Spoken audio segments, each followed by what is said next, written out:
नमस्ते all of you. हमारी आवाज आ रही है आप सभी को? स्क्रीन दिख रही है? ओके। सभी लोग सुनिश्चित स्थान पर बैठ जाएं, अपने कैमरे को ऑन कर लें। एक साधक की तरह, एक श्रवणकर्ता की तरह आप बैठ जाइए नियमानुसार। और आज के इस श्रीमद् भगवद गीता की क्लास में हम लोग आगे के श्लोकों को समझेंगे, जानेंगे। आइए इस कक्षा का शुभारंभ करते हैं। दोनों हाथ ज्ञान मुद्रा में कर लें, आपकी सहजता से बंद कर लें, कमर सीधी रखें, परमात्म चेतना दिव्य सत्ता का स्मरण करते हुए 3 बार दीर्घ ओम का उच्चारण एक साथ, एक स्वर। ओ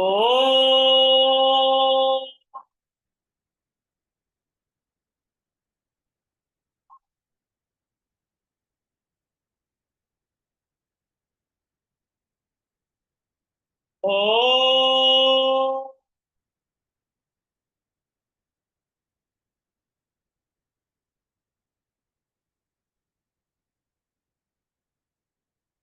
ओ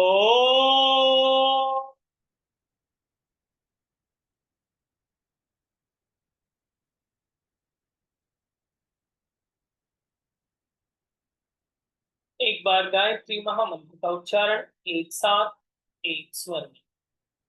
ओम भूर्भुवः स्वः तत्सवितुर्वरेण्यं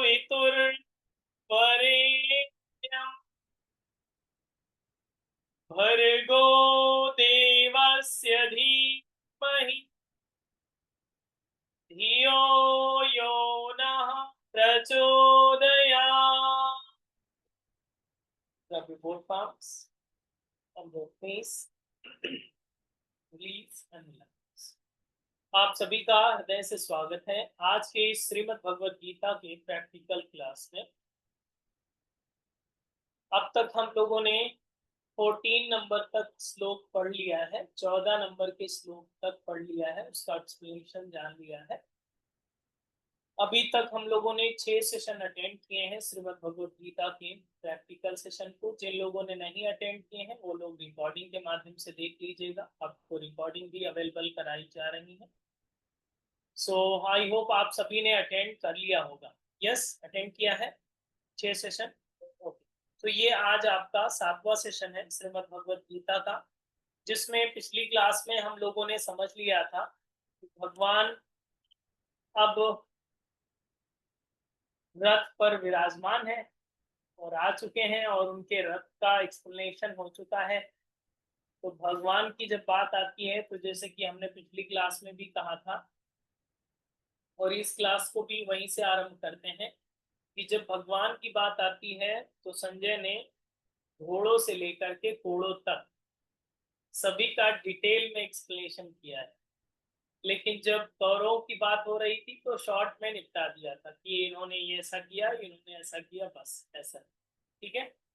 लेकिन जब भगवान की तरफ की बात आई, भगवान का एक्सप्लेनेशन कर रहे थे तो हर एक चीज को डिटेल में एक्सप्लेन कर रहे हैं।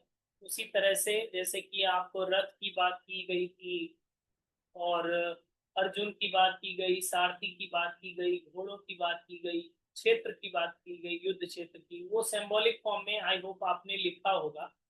और उसका एक उदाहरण भी हमने आपको दिया था उपनिषद का। उपनिषद के अनुसार उस चीज को हम लोगों ने समझा जाना है। ठीक है। आज हम लोग इसी के आगे पढ़ेंगे। 15वां श्लोक जब आप पढ़ते हैं, पहले अध्याय का 15वां श्लोक, तो वहां पर शंखों की बात होती है कि इन्होंने किस तरह का शंख बजाया।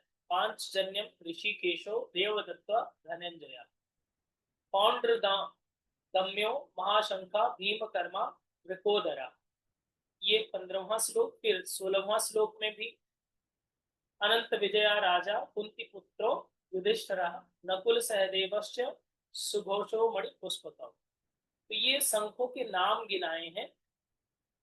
फिर द्रुपद ने कौन सा, काशीराज ने या शिखंडी ने, दृष्टद्युम्न ने किस प्रकार के कौन कौन से शंख बजाए हैं। जो महायोद्धा थे उन्होंने जो अलग अलग प्रकार के शंख बजाए हैं उनका एक्सप्लेनेशन आप पढ़ेंगे 19 तक। ठीक है। तो 15 से लेकर के 19 तक के श्लोकों में अलग अलग शंखों का एक्सप्लेनेशन किया गया है, एक्सप्लेन बताया गया है कि इन्होंने इस प्रकार का शंख बजाया। सबसे पहले भगवान श्री कृष्ण ने पांचजन्य नामक शंख बजाया। भगवान जो शंख बजाते हैं उसका नाम पांचजन्य है, ठीक है।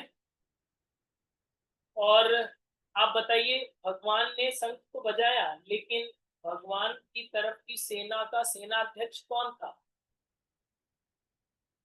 सेनाध्यक्ष कौन था ये बताइए। दुष्ट दुम्न बताया था हमने, तो इतना याद रखिए। दुष्ट सेना नायक था, लेकिन जब तक सेना नायक बोले नहीं तब तक आपको शंख नहीं बजाना चाहिए। लेकिन भगवान अर्जुन की तरफ का हित सोचते हुए कि इन लोगों को ये कमजोर ना समझ लें, इसलिए उन्होंने बिना अनुमति लिए भगवान ने सबसे पहले शंख बजाया। भगवान कोई योद्धा तो थे नहीं, उन्होंने शस्त्र उठाने से इनकार कर दिया था, वो सारथी की तरह थे, फिर भी उन्होंने सबसे पहले शंख बजाया है, ठीक है। कि इसके लिए मोटिवेशन के लिए इधर थोड़ा सा सिस्टमेटिक मोटिवेट किया है भगवान ने। तो सबसे पहले पांचजन्य शंख बजाया। फिर जो अर्जुन को शंख मिला था वो भगवान इंद्र द्वारा दिया गया था, जिसे देवदत्त कहा जाता है, ठीक। तो देवदत्त नामक शंख अर्जुन ने बजाया, और भयानक कर्म करने वाले भीमसेन ने पौंड्र नामक महाशंख बजाया। यहाँ पर आप देखेंगे कि 15वें श्लोक में लास्ट में क्या लिखा हुआ है? वृकोदरा। वृकोदर का मतलब समझते हैं? जिनका उदर बड़ा हो, ज्यादा खा सकते हैं। तो भीम बहुत ज्यादा खाते थे, मतलब अगर आप अपने घर पे खाना बनाए तो आप पूरा नहीं कर पाते, इतना ज्यादा खाते थे, इसलिए वृकोदर भी कहा जाता है। ज्यादा खाने वाला व्यक्ति, ज्यादा बलिष्ठ व्यक्ति। उन्होंने फिर पौंड्र नामक शंख बजाया। फिर अनंत विजया कुंती पुत्र महाराज युधिष्ठिर ने अनंत विजय नामक शंख बजाया है। नकुल ने सुघोष नामक शंख बजाया। सहदेव ने मणिपुष्पक नामक शंख बजाया। फिर अनेक श्रेष्ठ धनुर्धारी जो थे, काशीराज और महारथी शिखंडी, दुष्टुम्न तथा विराट जो भी थे, वो अलग अलग प्रकार के उन्होंने शंख बजाए, ठीक है। और उनके अलग अलग एक्सप्लेनेशन मिलते हैं।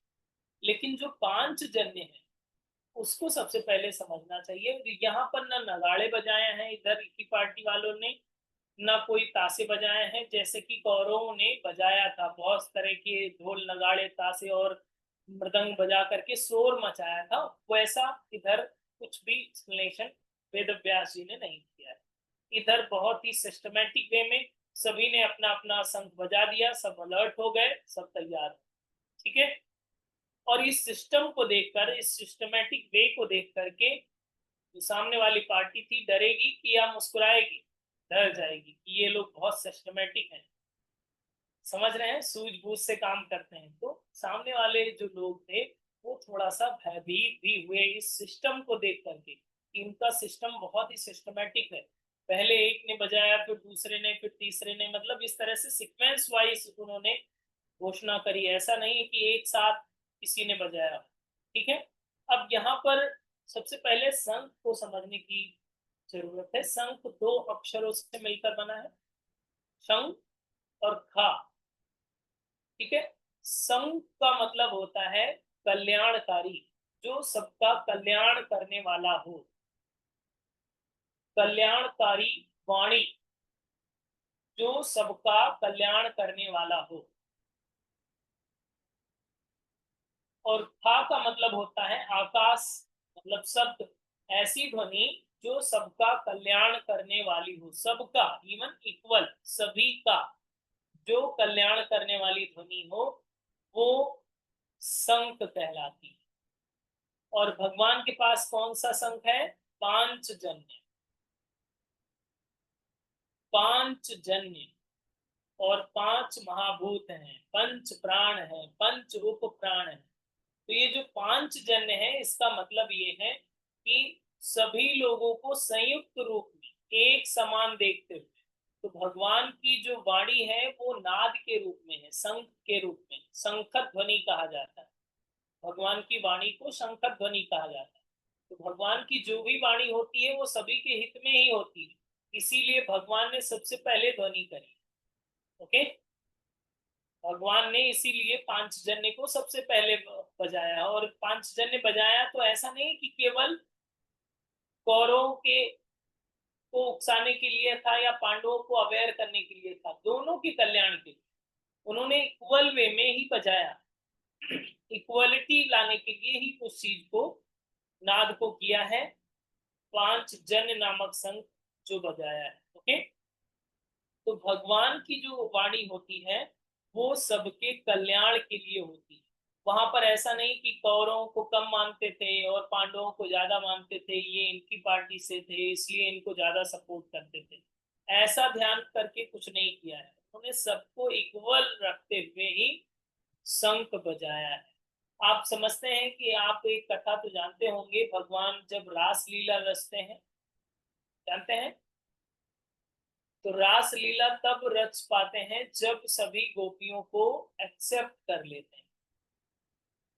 इस बात से यहाँ पर भी समझना चाहिए कि आपको जीवन में रस तभी आता है जब आप सभी चीजों को एक्सेप्ट कर लें, तभी जीवन में रस आता है। मतलब इक्वलिटी के साथ जब आप एक्सेप्ट कर लेते हैं।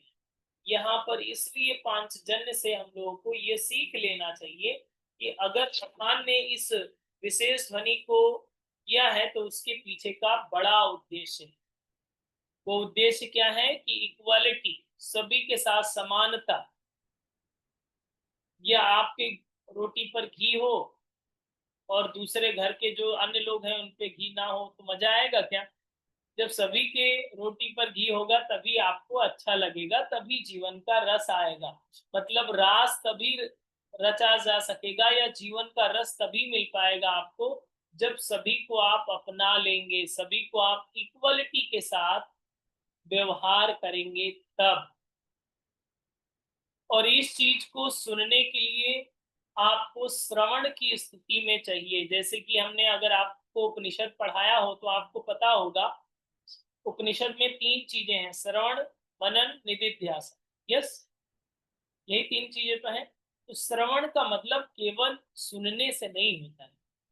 श्रवण का मतलब है ऐसी वाणी जो आपके हृदय तक प्रविष्ट करे और हृदय से आपके व्यवहार में उसका रिफ्लेक्शन दिखे, तो समझिए कि आप श्रवण कर रहे हैं।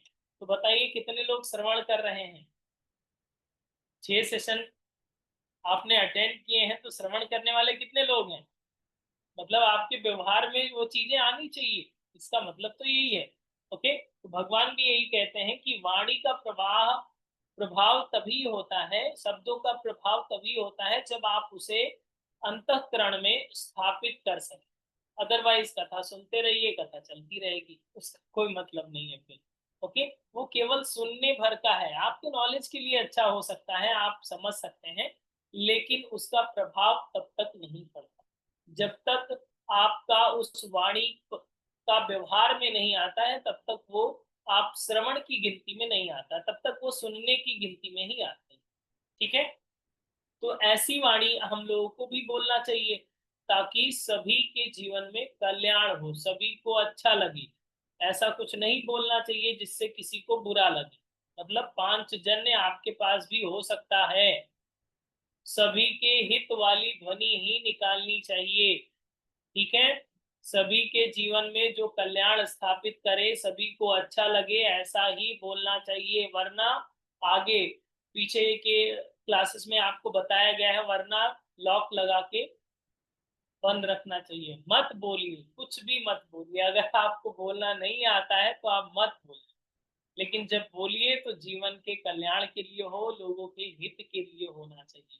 आगे इसके कितने एग्जाम्पल्स आए हैं जो आप अलग अलग, दुर्योधन की पार्टी वाला जब वृत्तांत हम लोग सुन रहे थे, तो उन चीजों में सब इसी का एक्सप्लेनेशन था कि वाणी को कितना संयमित हम लोगों को रखना है, मुख द्वार को किस तरह से यहाँ पर व्यवहारिक भाषा में आप अपना सकते हैं।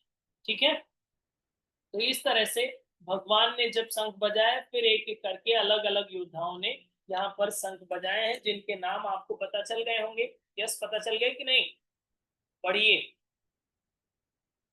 अनंत विजयम राजा कुंती पुत्रो युधिष्ठिरा नकुलः सहदेवस्य सुघोषो मणिपुष्पक।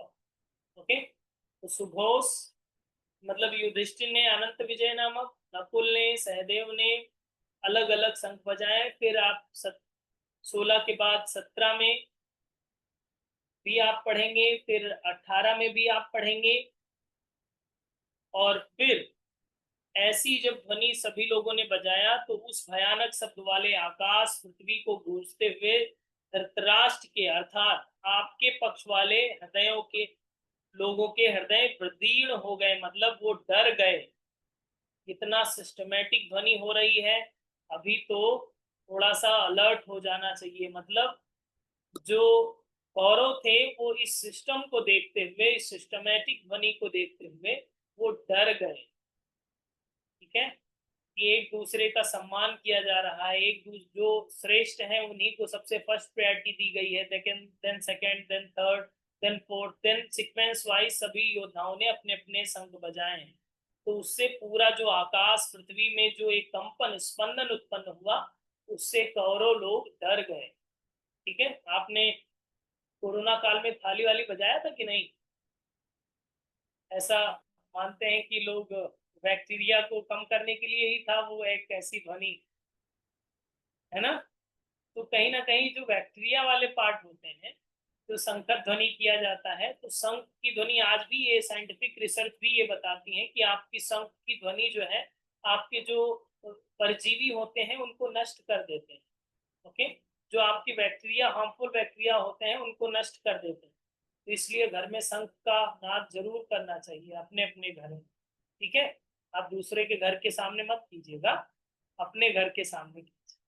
ठीक है, तो ये संकट ध्वनि कहीं ना कहीं उन लोगों के लिए विदीर्ण कर देती है, भयावह स्थिति ला सकती है जो लोग विपक्ष में हैं, जो लोग अधर्म के साथ हैं, जो लोग अनीति के साथ हैं, जो लोग गलत करना चाहते हैं, उनको तो ये भयभीत करती ही है।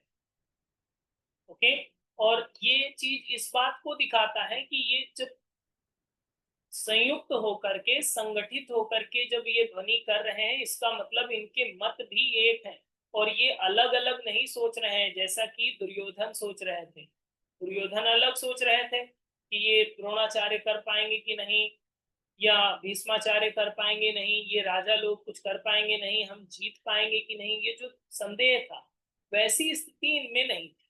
इनका संगठन भी ये प्रदर्शित करता था। इस तरह की संकट ध्वनि से ये चीज भी परिलक्षित हो रहा था, ये चीज भी दिखाई दे रहा था कि यहाँ पर एक अच्छा मजबूत संगठन और टीम वर्क काम कर रहा है। तो जब भी जीवन में संगठित होने की बात हो तो हमेशा संगठित होने का ही प्राथमिकता दी जानी चाहिए। और इसीलिए कहा भी जाता है कलयुग की शक्ति कैसे मिलेगी आपको?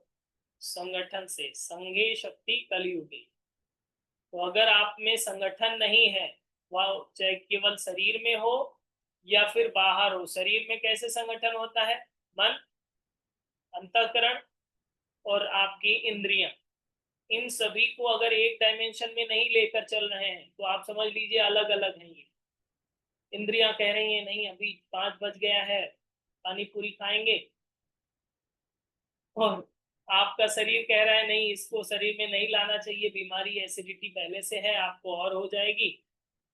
आत्मा कह रही है कि नहीं कुछ अभी श्रीमद् भगवत गीता सुन लेनी चाहिए। तो ये अगर अलग अलग डायमेंशन में चल रहे हैं तो कहीं ना कहीं ये संगठन को नहीं दिखाता, ये समझिए कि ये विघटन को दिखाता है, जो आपके स्वास्थ्य को बिगाड़ सकता है, आपके जीवन की प्रगति को रोक सकता है और बहुत सारे कारण हो सकते हैं जिससे आपका जीवन अस्त व्यस्त हो सकता है।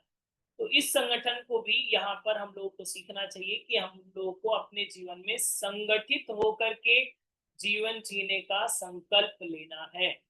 इन बातों से ये भी हमें सीख मिलती है। तब जब संगठित होंगे तो कोई भी बुराई होगी, जैसे कि ब्रह्मांड में जिस तरह से अच्छाइयां तैर रही हैं सागर की तरह, उसी तरह से बुराइयां भी तैर रही हैं महासागर की तरह। थोड़े से समय में आपको नेगेटिव थॉट्स आते हैं और आपको गलत गलत चीजें, विचार आने लगते हैं और वैसा करने का सोचने लगते हैं और कर भी बैठते हैं। और उसी समय में आपकी एनर्जी अच्छी हो तो आपको अच्छे विचार आते हैं, अच्छा काम करते हैं और अपने जीवन में अच्छी चीजों को घटित करता है। सेम है, जैसी ऊर्जा को संगठित करेंगे वैसी चीजें आपकी तरफ आकृष्ट होती चली जाएंगी, मतलब आती चली जाएंगी। डिपेंड करता है आप पे कि आप अच्छाई की तरफ हैं या बुराई की तरफ। बुराई की तरफ होंगे तो आपकी अधोगति होगी, और अच्छाई की तरफ होगी तो आपकी उन्नति होनी तय हो जाएगी। तो इस चीज को भी हम लोगों को ध्यान रखना चाहिए कि हम लोगों को संगठित होना है और वैसी वाणी बोलनी है जो सभी के लिए हितकारी हो, कल्याणकारी। ओके, अब ये जो 18 श्लोक पूरा हो जाता है, 19 में जब ये इस तरह का एनवायरमेंट बन जाता है, और ये बात कौन कह रहा है? धृतराष्ट्र से संजय कह रहे हैं। ओके, वहां अभी कनेक्ट रहिएगा, ये बात एक्सप्लेनेशन तो वही कर रहे हैं, संजय जी बोल रहे हैं। फिर आगे बताते हैं कि हे राजन, इसके बाद कपिध्वज, कपिध्वज कहा है अर्जुन को। तो अर्जुन के अब आगे आप कई नाम सुनेंगे, गुणाकेश भी कहा जाता है, कपिध्वज भी कहा जाता है, और भी बहुत सारे नाम आपको पता होंगे। पता है कि नहीं है? यस, अर्जुन के बहुत सारे नाम हैं।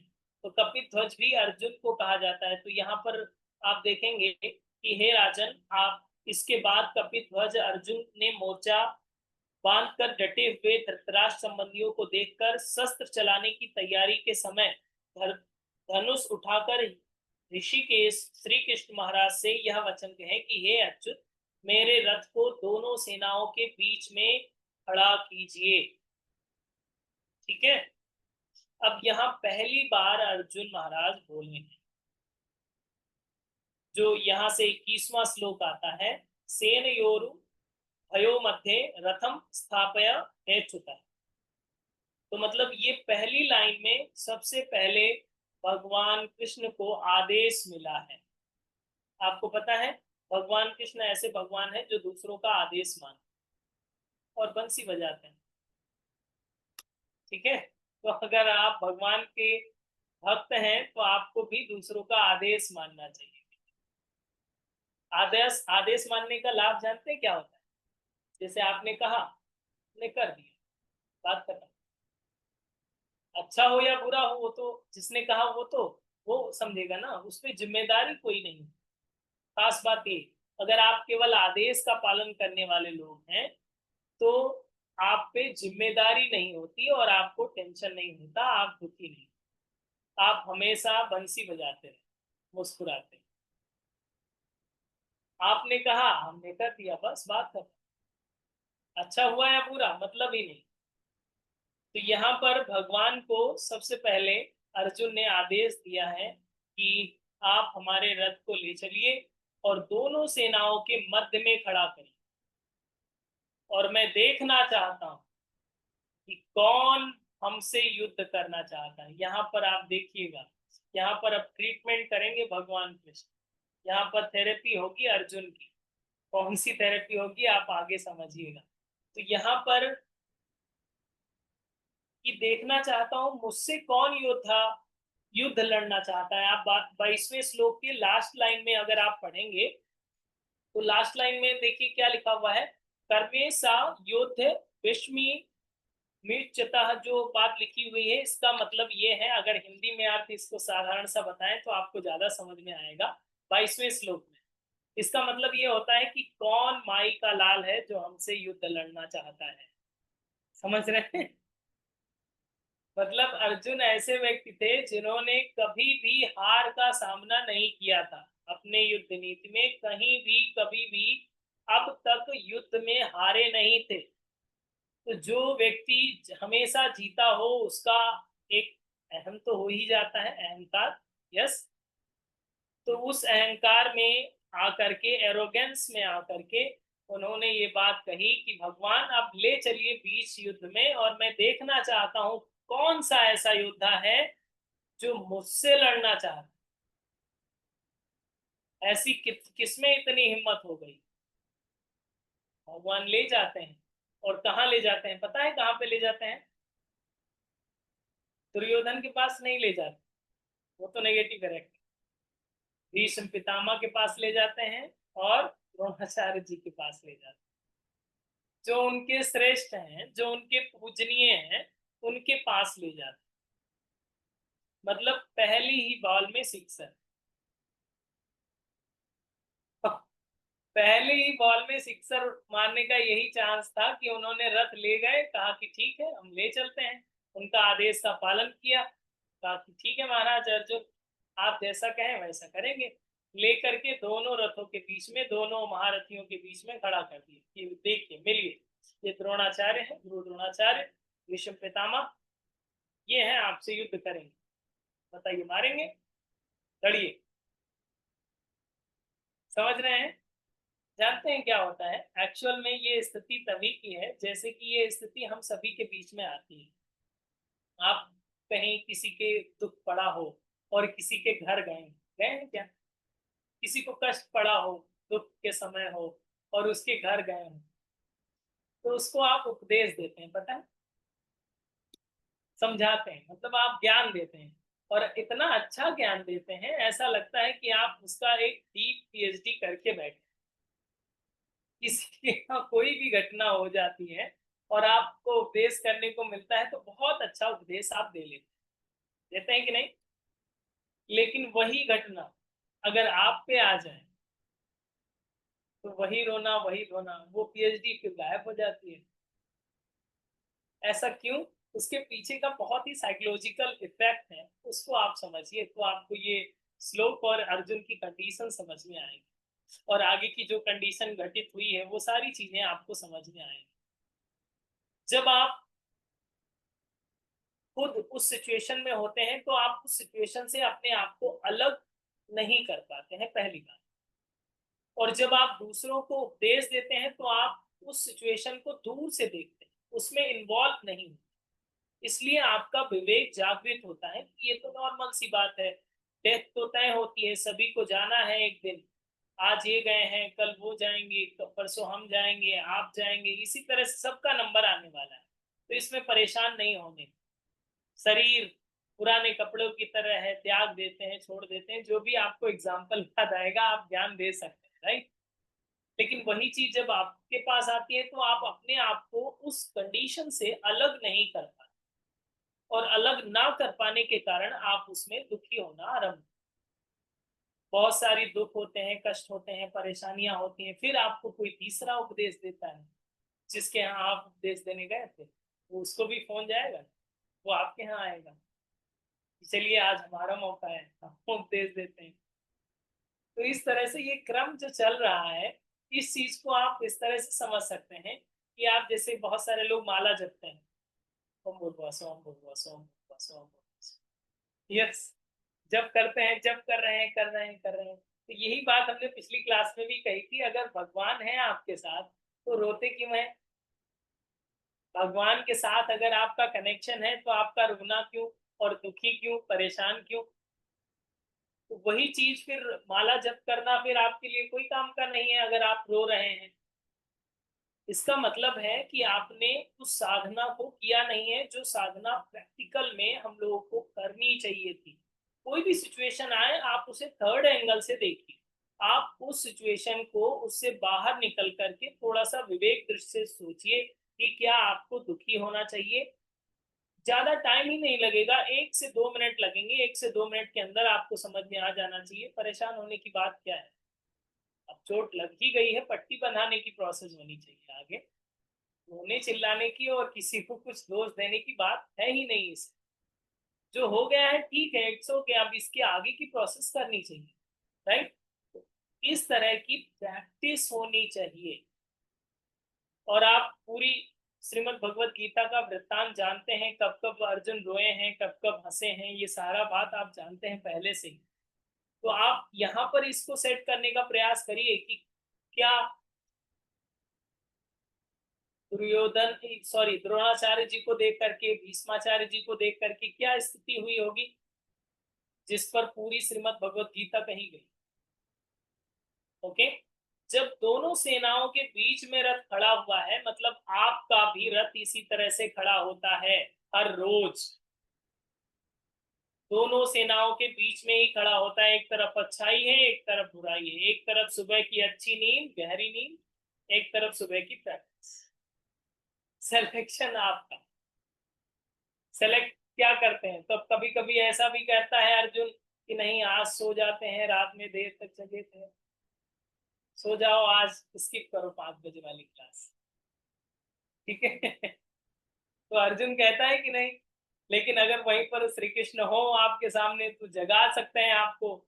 क्या सोचानंद सोचत तुम प्रज्ञावादान सवाद सही, मतलब विवेक हो चुके हो, जो सोचने योग्य नहीं है उसे सोच रहे हो। 1 घंटे योग कर लोगे तो क्या हो जाएगा तुम्हारा, कौन सी नींद का बहुत बड़ा कोटा पूरा हो जाएगा आपका, कौन सी स्लीप साइकिल आपकी कंप्लीट हो जाएगी 1 घंटे में। समझ रहे हैं बात को। तो उस चीज को हम लोग की लाइफ में हर दिन ये चीजें घटित होती हैं, जहां पर एक तरफ अच्छाई है एक तरफ बुराई है। जैसे कि कोई एक बार एक वैष्णव थे, और शुद्ध वैष्णव, वैष्णव लोग तो बहुत कुछ नहीं खाते हैं ना, प्याज लहसुन और ये सारी चीजें। तो उन्होंने कहा सर हम कुछ भी नहीं खाते हैं, केवल ग्रेप्स का जूस पीते हैं, वो भी फ्रेगमेंटेड, ठीक है। मतलब शुद्ध वैष्णव है इसलिए ग्रेप्स का जूस पीते हैं, वो भी फ्रेगमेंटेड, और कुछ नहीं है, बाकी सब चीज सात्विक चल रहा है। तो इस तरह से जो मैनिपुलेट करने वाली चीजें हैं, शुद्ध ग्रेप्स का जूस समझते हैं, यस, समझ गए या बताना पड़ेगा। हाँ बाकी आप समझदार हैं, यस। अल्कोहल जिसे कहा जाता है, यस, ग्रेप से भी बहुत सारी चीजें बनती है। तो अगर आप इस तरह से मैनिपुलेट कर रहे हैं कि नहीं हम कर सकते हैं लेकिन ये वाला ठीक है, तो वो बुद्धि के अनुसार, आपकी जो विवेक के अनुसार नहीं, बुद्धि के अनुसार आप उस चीज को तय करते हैं।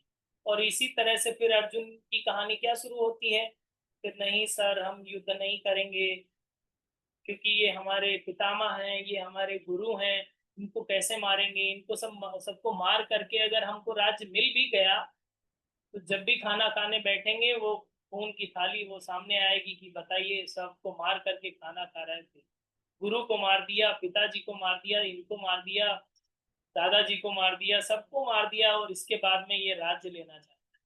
हम युद्ध तो नहीं करेंगे, चलो हम रथ से वो नीचे उतर जाते हैं, छोड़ो क्लास, बंद करो युद्ध, अब हम कुछ नहीं कर सकते। अब यहीं से गीता का शुभारंभ होगा, यहाँ से गीता प्रकट होगी, यहाँ से भगवान बोलेंगे आगे से। अर्जुन ने जब ये बात कही है, फिर आगे भगवान एक्सप्लेन करेंगे कि क्या करना चाहिए और क्या नहीं करना चाहिए। तो इस युद्ध में हम लोग को जीतना है कि नहीं जीतना है, बताइए। जीतना चाहिए, यस। आप यहाँ पर देखेंगे, श्लोक को पढ़िए ताकि आप लोगों को समझ में आए। और जब तक कि मैं इस युद्ध में डटे हुए युद्ध के अभिलाषी इन विपक्षी योद्धाओं को भली प्रकार देख ना लूं, इस युद्ध रूप व्यापार में मुझे किन किन से युद्ध करना है योग्य है, तब तक आप खड़ा रखिए इस युद्ध को। मतलब जब तक देख ना लूं, ये एरोगेंस बोल रहा है, ये एक अभिमान बोल रहा है। फिर कहते हैं कि दुर्बुद्धि दुर्योधन का युद्ध में हित चाहने वाले जो जो राजा लोग हैं इस सेना में आए हुए हैं, इन योद्धाओं युद्ध करने वालों को मैं देखूंगा।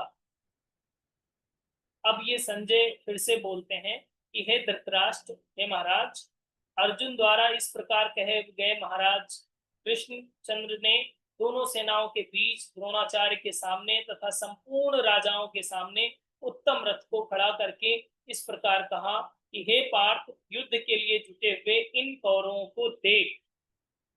अब देख तू जिसको देखना चाहता है, सबसे पहले द्रोणाचार्य को, भीष्माचार्य को देख।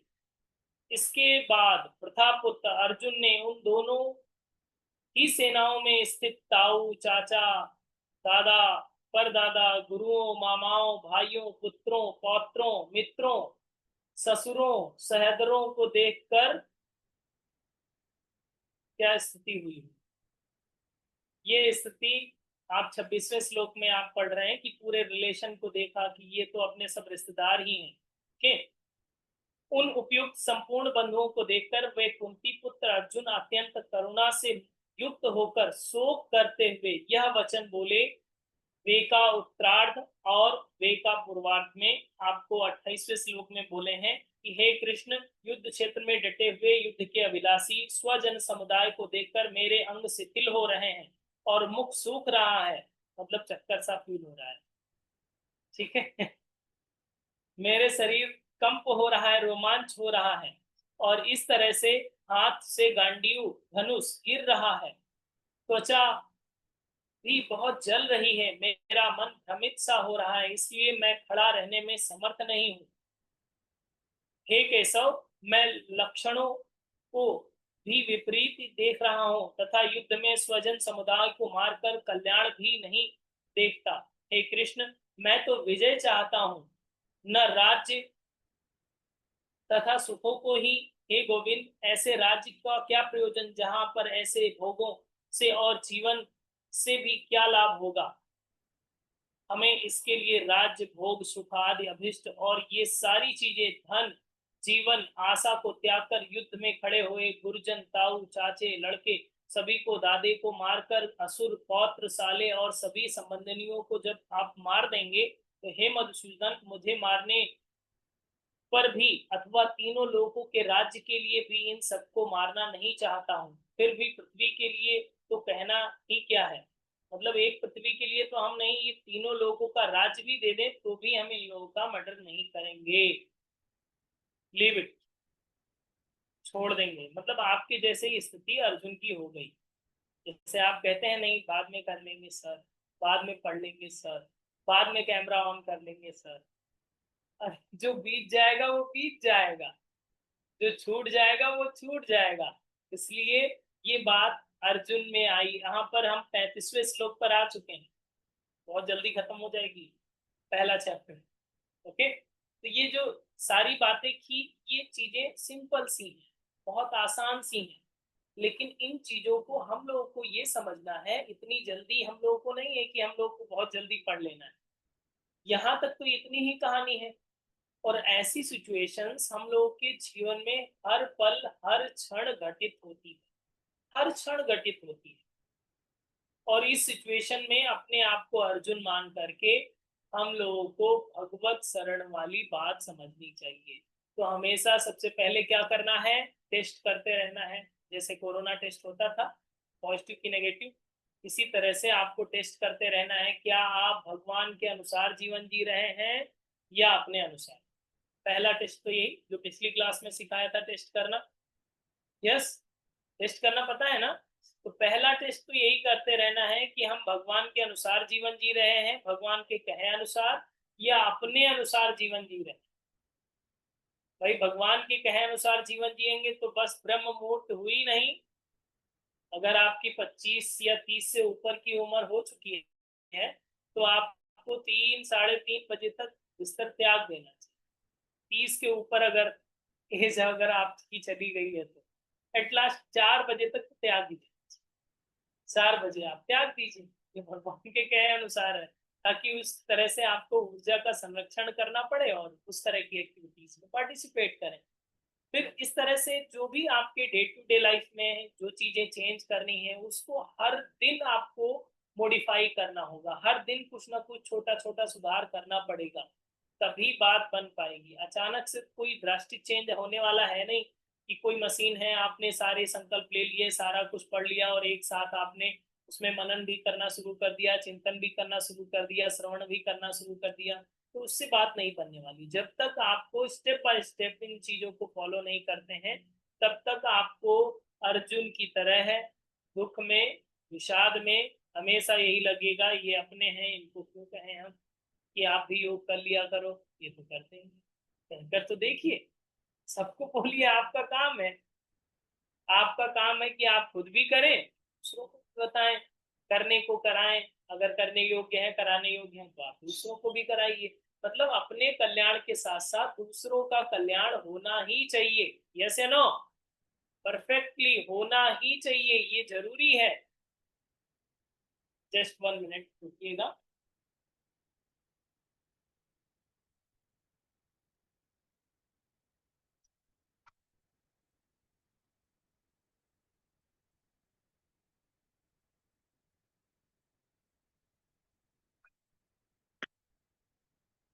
हमारी आवाज आ रही है? स्क्रीन नहीं दिख रही क्या? ओके, ठीक है।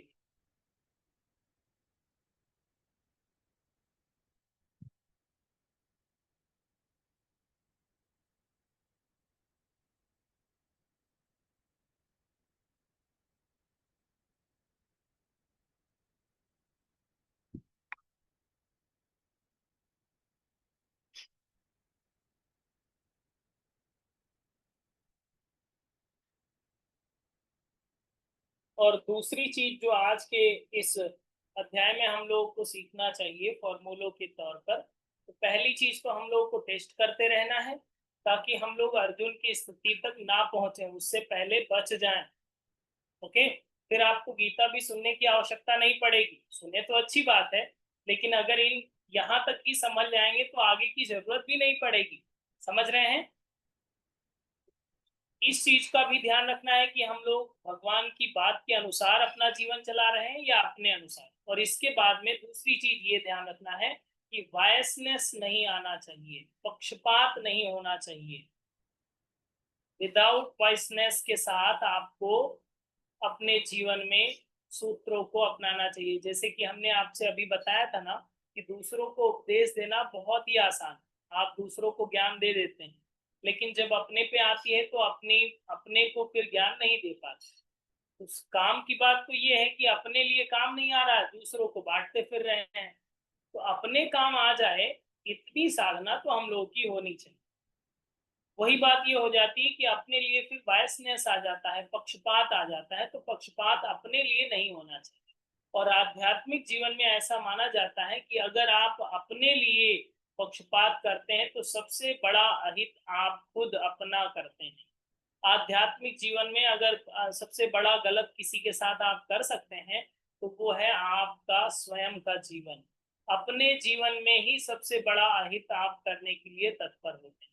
चाहे कोई किसी भी प्रकार का आपका दोष अगर आ जाए जीवन में, आलस्य हो, प्रमाद हो, अहंकार हो, या इस तरह की कोई भी बातें आपके जीवन में आ जाएं, तो सबसे बड़ा अहित किसका होगा? आपके ही जीवन में होगा, आपकी अधोगति ही होगी। तो उस चीज का हम लोग को ध्यान रखना चाहिए। अगर हम लोगों को श्रेष्ठ बनना है, अच्छा बनना है और भगवान के सबसे क्लोज रहना है, तो इस चीज का ध्यान रखना चाहिए कि हम लोग को पक्षपात अपने बारे में तो नहीं करना चाहिए। वरना अपना आया तो सॉफ्ट कॉर्नर होके निकल गए, नहीं आज कोई बात नहीं, बृहस्पतिवार है तो क्या हुआ, आज हम कुछ भी कर लेंगे, चलेगा। ठीक है। आज एकादशी है, नहीं ऐसा कुछ नहीं है कि चावल नहीं खाना चाहिए, खाना ही चाहिए। ठीक है। तो इस तरह से आपको इन चीजों का तब ध्यान रख पाते हैं जब उन चीजों को पता हो और वो चीजें हम लोगों के जीवन में आई हो। एकादशी की बात आ गई तो हम एक चीज आपको बता देते हैं कि एकादशी कितनी होती है, पता है आपको? 24, 24? कितने लोगों को पता है 24 एकादशी होती है? यस। ओके। कुछ लोग एकादशी करते भी हैं। आपको पता है, मैं अध्ययन कर रहा था अभी हाल ही में, तो उसमें जो तथ्य निकल के आते हैं, अलग अलग एकादशियों के अलग अलग नाम होते हैं, पता है? और हर एकादशी के पीछे का इम्यून सिस्टम जुड़ा हुआ है आपके जीवन से। चाहे वो निर्जला एकादशी हो या फिर अम्ल की एकादशी हो या फिर अन्य जो भी एकादशी के नाम है, वो बहुत सिस्टमैटिक है। हमने पढ़ा तो हमने कहा कि बहुत अच्छा है, आप लोगों को बताना भी चाहिए और आपको जानना चाहिए। आपको जानना है क्या, बता दूं आज ही? हाँ। तो भगवान की बात है तो इसको आपको बता देते हैं, जस्ट 1 मिनट।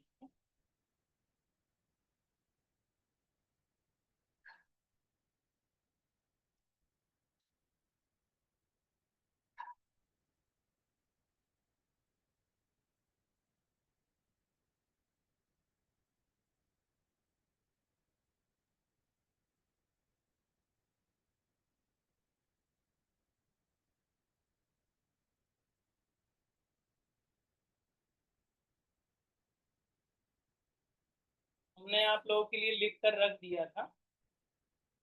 24 प्रकार की एकादशी है और उसका बहुत अच्छा इम्पैक्ट।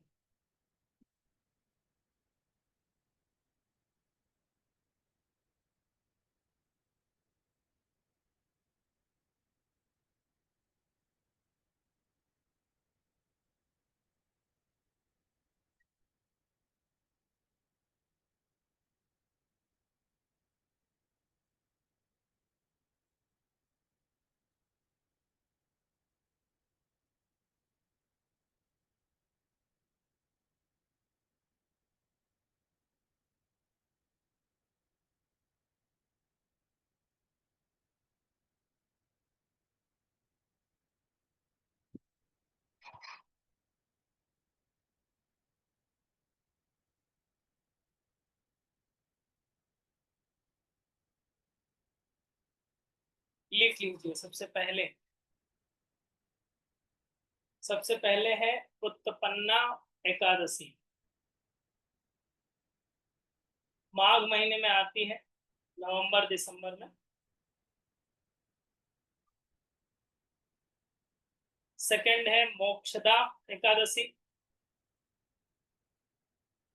माघ शीर्ष अगहन इसे कहते हैं। ओके। तीसरी है सफला एकादशी,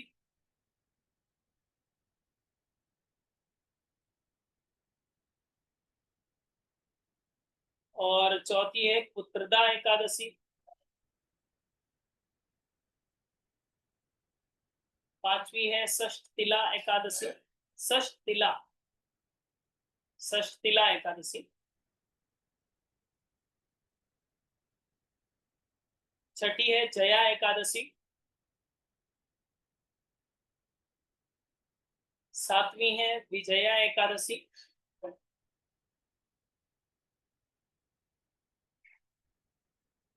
आठवीं है आमलकी एकादशी, जो फागुन में होती है, फागुन के सेकंड वाली। और फिर है पाप Papmochani Ekadashi.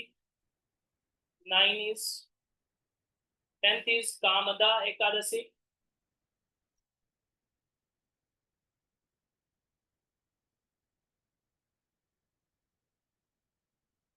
11th is Varuthini Ekadashi.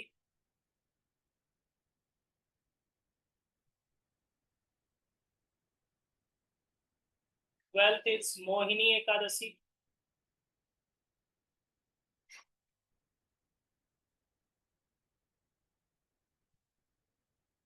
13 is Apara Ekadashi, अपरा।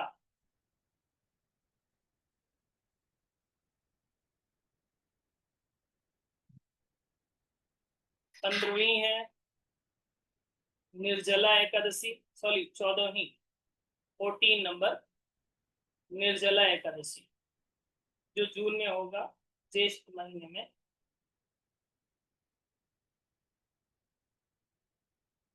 योगिनी एकादशी 15वीं। और फिर देवसैनी एकादशी। फिर कामिका एकादशी।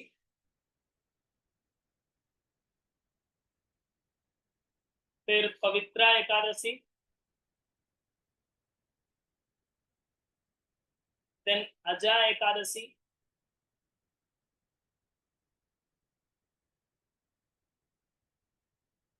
फिर परिवर्तनी एकादशी।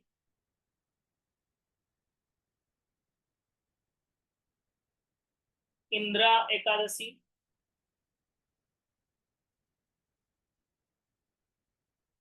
बाईसवीं है पद्मिनी एकादशी, अधिक मास में ये होता है। फिर रमा एकादशी।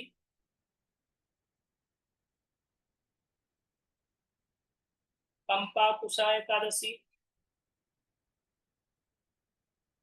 और लास्ट में देव उठनी एकादशी, कार्तिक महीने के लास्ट। तो ये सबसे पहले जो आपने लिखा है, पहले दो जो है वो नवंबर दिसंबर में आएंगे आपके। और इसमें आप थोड़ा थोड़ा साइंटिफिक फैक्ट भी लिख लीजिए, ये भी आपके लिए जानना जरूरी है। और मुझे लगता है इस बात को सुनने के बाद आप एकादशी व्रत जरूर करने लगेगा। ठीक है, जरूरी है, आपके इम्यून पावर से जुड़ा हुआ है, विष्णु भगवान को प्रसन्न करने के लिए नहीं है, ठीक है, इम्यून सिस्टम के लिए है। तो पहला लिखिए, मानसिक शक्ति और इच्छा शक्ति को जागृत करने के लिए किया जाता है, जहां पर नर्वस सिस्टम की क्षमता को विकसित करने के लिए किया जाता है। सेकंड जो एकादशी है मोक्षदा, ये मानसिक तनाव से मुक्ति के लिए और ध्यान जप और न्यूरॉन्स को एक्टिवेट करने के लिए, न्यूरॉन्स की वर्किंग एफिशिएंसी को इंक्रीज करने के लिए किया जाता है। सफला एकादशी जो तीसरी है, जीवन शक्ति में बदलते संकेत को और बुरी आदतों को छोड़ने के लिए ये बहुत अच्छी होती है। मतलब मानसिक रूप से रीप्रोग्रामिंग करने के लिए बहुत अच्छा ये समय होता है इस एकादशी का, सफला एकादशी। मतलब संकल्प लेकर के आप इस एकादशी को कर सकते हैं। उत्तरदा एकादशी आपके रिप्रोडक्टिव सिस्टम को बैलेंस करने के लिए, मेंटेन करने के लिए बहुत अच्छी है, इसको करना चाहिए। षष्ठ तिला एकादशी में आप जानते होंगे तिल का सेवन किया जाता है, यस। और इसका साइंटिफिक फैक्ट ये है कि तिल में क्या पाया जाता है, पता है आपको? Omega 3, yes, iron, calcium. Omega 3 सबसे ज्यादा जरूरी जो आपके बॉडी के लिए है, इसकी कमी हो जाती है इन दिनों में। और ये टाइम कौन सा है? षष्ठ तिला एकादशी जनवरी फरवरी में, ओके, माघ में। देन जया एकादशी। जया एकादशी क्रोध, ईर्षा जैसे नकारात्मक भाव को नष्ट करने के लिए होता है। विजया एकादशी फाल्गुन मास में होता है, ये आत्मविश्वास और मानसिक शांति के लिए, सेरोटोनिन को बैलेंस करने का बहुत अच्छा माध्यम है। इस एकादशी में सेरोटोनिन आपकी बैलेंस हो सकती है। अमल की एकादशी में आप जानते हैं आंवले का सेवन किया जाता है, करते हैं नहीं करते हैं? जो लोग करते हैं वो लोग जानते हैं, ठीक है। विटामिन सी से रोग प्रतिरोधक क्षमता बढ़ती है और इस समय विटामिन सी की कमी पाई जाती है, इसलिए आंवले का सेवन किया जाता है। फिर पाप विमोचनी एकादशी डिटॉक्स करने के लिए, और इसी समय में आप डिटॉक्सिफिकेशन भी करते हैं, आपको पता है। डिटॉक्स और मानसिक गिल्ट से मुक्ति पाने के लिए किया जाता है। कामदा एकादशी जो है इच्छाओं का नियंत्रण और हार्मोनल बैलेंस के लिए बहुत अच्छा है। विरोधनी एकादशी जो है उपवास मेटाबॉलिज्म को रीसेट करने के लिए बहुत अच्छा माना जाता है, क्योंकि अब मार्च अप्रैल के बाद आपका गर्म का महीना शुरू हो जाता है, तो मेटाबॉलिज्म बैलेंस हो उसके लिए ये एकादशी की जाती है। मोहिनी एकादशी जो है मोह और आसक्ति से मुक्त करने के लिए डोपामिन डिटॉक्स करता है। अपरा एकादशी जो है पाचन तंत्र को और लिवर क्लीनिंग के लिए बहुत अच्छा है। निर्जला एकादशी न केवल जल लेने से ऑटोफंगी और सेल रिपेयर की क्षमता बढ़ जाती है, इसलिए निर्जला एकादशी आपका सेल रिपेयर करने की कैपेसिटी को इंक्रीज करता है, खासकर इसी टाइम में, ओके। ज्येष्ठ महीने में, मतलब जून महीने में, जब प्यास भी आपको ज्यादा लगती है और निर्जला एकादशी का व्रत भी हो, हाँ मजा आता है, ठीक है। तो आपका ये सेल रिपेयर करने की कैपेसिटी बिल्ड होती है, जो आपके बॉडी में पहले से ही है, उसकी कैपेसिटी को इंक्रीज करने के लिए रिसर्च करके हम लोगों को बताया गया है, ओके, इतना साइंटिफिक है। फिर योगिनी एकादशी जो है वो स्किन डिजीज और ऑटो इम्यून डिजीज को बूस्ट करने के लिए किया जाता है। फिर देवशयनी एकादशी चतुर्मास प्रारंभ में बरसात के में रोग प्रतिरोधक क्षमता को मजबूत करने के लिए देवशयनी एकादशी की जाती है आषाढ़ मास में। कामिका एकादशी जो है रोग प्रतिरोधक क्षमता को बढ़ाने के लिए ही श्रावण मास में की जाती है। फिर पवित्रा एकादशी वातावरण को शुद्ध करने के लिए और रोगाणुओं को सफाई करने के लिए किया जाता है। यहीं से सफाई का क्रम शुरू हो जाता है नवरात्र से, यस। अजय एकादशी जो है मानसिक शुद्धि और नर्वस सिस्टम को रीसेट करने के लिए फिर से ये आपकी की जाती है।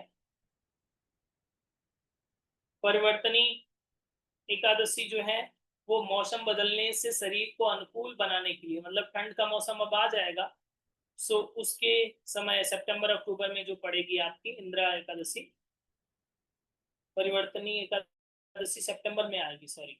और फिर इंदिरा एकादशी जो है पितृ तर्पण और भावनात्मक शुद्धि का दिन होता है, जो अभी पितृ पक्ष आएगा उसमें किया जाता है आश्विन मास में। पद्मनी एकादशी जो है पाचन शक्ति को और लीवर को रीसेट करने के लिए। देन रमा एकादशी जो है मानसिक स्थिरता और अनिद्रा का उपचार के लिए बहुत अच्छा है। पापा कुंसा एकादशी जो है वो जीवन शैली की गलतियों को सुधारने के लिए और अपनी आदतों को सुधारने के लिए, रोगों से बचाव के लिए ये चीजें बहुत अच्छी हैं। देव उठनी एकादशी जो है, विष्णु भगवान के जागरण, विवाह, सामाजिक कार्य, शुभ, मन और शरीर में नई ऊर्जा को स्थापित करने का समय होता है यहीं से। तो 24 एकादशियां और 24 तरह के सिस्टम से जुड़ा हुई ये सारी बातें हैं जो हम लोगों को याद रखनी चाहिए। मतलब जो जिस प्रकार की आप एकादशी कर रहे हैं उसका कहीं ना कहीं एक सिस्टम है और उसका आपकी बॉडी से बैलेंस करने के लिए एक व्यवस्थित तरीका बताया गया है।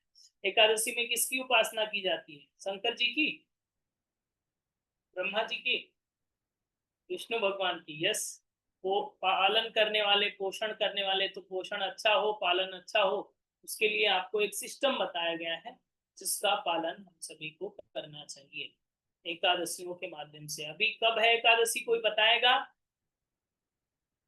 कब है? 3 तारीख को। यस, तो 3 तारीख को एकादशी है। आप आगे की एकादशी करिएगा। ओके, आप व्रत उपवास रहिएगा और इसके आप विधि को देखिएगा कि कैसे कौन करता है। आप थोड़ा सा जानकारी लेकर के इसको अपनी लाइफ में इम्प्लीमेंट करने का प्रयास करें, क्योंकि जो चीजें बताई गई हैं एकादशी को, इस टाइम पे ये चीजें करनी है, इस टाइम पे ये चीजें करनी है, तो वो कितना साइंटिफिक है। ऋषियों ने कितनी तपस्या करी होगी, कंदराओं में बैठकर, जंगलों में बैठकर, पहाड़ों में बैठकर अथक तपस्या करके उस चीज को हम लोग को सिंपलेस्ट फॉर्म में बता दिया गया कि भाई इस दिन ये करना, इस दिन जल मत ग्रहण करना, इस दिन आंवला खाना, इस दिन ये खाना, इस दिन ये खाना। सिस्टम है, सिस्टम के अनुसार चलेंगे, इसका मतलब आप ट्रैफिक नियम का पालन कर रहे हैं। सिस्टम के अनुसार नहीं करेंगे तो ट्रैफिक का नियम पालन नहीं कर रहे हैं, मतलब आप अपने मन का काम कर रहे हैं। ठीक है, तो आप अपने मन का मत करिए, उनके मन का करिए जिन्होंने आपका जीवन का निर्माण किया है और संचालन कर रहे हैं। ठीक है, तो आज की कथा यहीं तक। आज की कथा में हम लोगों ने कहाँ तक पढ़ा है? जहां तक पढ़ा है उसी जहां तक 35 तक गए हैं ना, और 35 में हम लोग 3-4 सेशन और लेने वाले हैं, तभी इसके डेप्थ में आप पहुंच पाएंगे। मतलब कहानी 35-36 तक इतनी ही है कि अर्जुन अपने रिश्तेदारों को नहीं मारना चाहता है, और क्यों और कैसे, वो सारी चीजें आगे की क्लासेस में हम लोग सीखेंगे। ठीक है, डन। आज की कथा आपको कैसी लगी मुझे नहीं पता, और मुझे कैसी लगी, मुझे बहुत अच्छी लगी। ठीक है, तो एकादशी के बारे में आप भी जानिए और दूसरों को भी बताइए कि 24 प्रकार की एकादशी हैं। 24 नहीं तो 1-2 तो सही, जब जागे तभी सवेरा। ठीक है, तो ऐसा करिए और उसका नियम का पालन करिए। अगली एकादशी हम भी सोच रहे हैं। ठीक है ओके, सो दोनों हाथ ज्ञान मुद्रा में, आंखें सहजता से बंद कर लें, कमर सीधी रखें, मन को शांत स्थिर होने दें। ईश्वरीय चेतना, दैवी सत्ता का स्मरण करते हुए एक बार दीर्घ ओम का उच्चारण, देन शांति। ओम ओम शांति शांति शांति। Rub your both palms